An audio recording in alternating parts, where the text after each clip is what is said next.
Mas você me disse que teve um contato também com o Paganini, é verdade, Sim. Domingos? Eu não tive, eu tenho.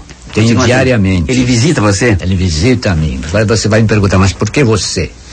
Porque aí, então, eu quero fazer o ouvinte entender, preciso que o ouvinte entenda isso, que o fenômeno que existe entre o ser humano, visível e invisível, ele pode ser palpável.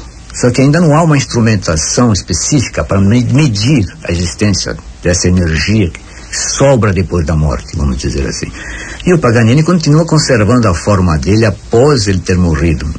E se apresenta a mim da mesma maneira que ele era. Com seu violino, com aquela forma característica dele ser, aquele nariz adunco, um rosto macilento, alto, magro, aquelas mãos grandes. E ele toca pra você também? Toca pra mim também, maravilhosamente bem. Eu ouço o violino dele.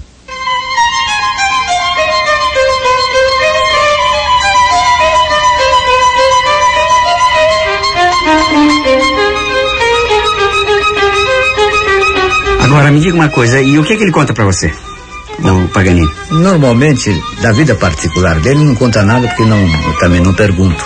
Mas ele vem me mostrar, e muitas vezes demonstrar algumas curiosidades que se falava sobre a vida dele. Entre elas, aquela de ter a famosa ter parte com o demônio. Isso.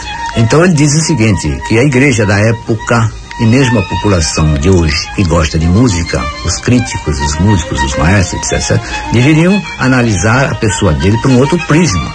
Por exemplo, que ele deixou bem claro que quando ele tocava num Guarnerius del Jesus, que quer dizer Guarnerius de Jesus. Ora, quem tem parte com o demônio não leva um Jesus pendurado nos braços, foge. E dentro desse instrumento há um símbolo, que é a cruz. É um logotipo do Guarnieri, é uma cruz. Ele não ia levar isto. Se a igreja tivesse pensado nisso, teria abolido, né? Teria perdoado Paganini e deixado enterrar o corpo dele, que não tinha nada a ver, já naquela época. Então ele não fica magoado, porque ele compreende a forma de ser do ser humano aqui embaixo. Mas ele fica intrigado com a burrice, com o fanatismo de determinadas pessoas, de determinados seres, em enjaular o indivíduo, liquidar com o indivíduo, sem procurar as nuances, pequenas coisas que ele tem. E ele, então, muito vivo, sabendo que fazia marketing com esse nome, o que ele fez?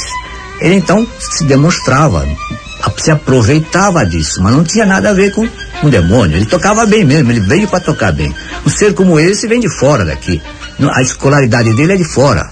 Aquelas mãos grandes, que para nós, você é violinista também sabe disso, facilitam o alcance de notas agudas, etc, etc. Mas ao mesmo tempo complicam quando elas têm que ser notas duplas, juntas, não, harmônicos, não é verdade? Então tudo isso complica para nós, mas para ele nada complica.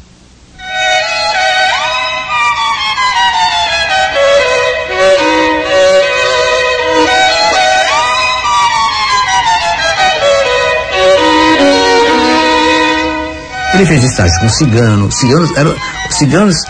ele era o único que os ciganos confiavam, e transmitiam para ele aquelas jeito, aquele forma, até os psiquiatras da mão esquerda, o cigano fazia isso muito bem, já fazia na época. Ele pegou aquilo muito bem e coloca nas suas obras. Então o que ele fez? Uma das curiosidades que ele me diz, o capricho número 13, só para nós apanharmos um dos caprichos. 13 é chamado de a gargalhada do diabo, certo? Isso. Por que ele fez? Porque ele estudou cabala, ele estudou numerologia, ele fez cursos com todo esse pessoal do cigano, e ele sabia que esse número afetava. Então, os caprichos dele não foram feitos em ordem cronológica, como um estudo para violino, como Chopin fez. Sim. Né? Ele fez a olho, como se diz na gíria. Depois selecionou, só que ele tirou alguns específicos para determinados números, como o 13, que 13 é número mágico, né? Número da chota, do azar, e com o diabo. E colocou o 13 com a gargalhada do diabo.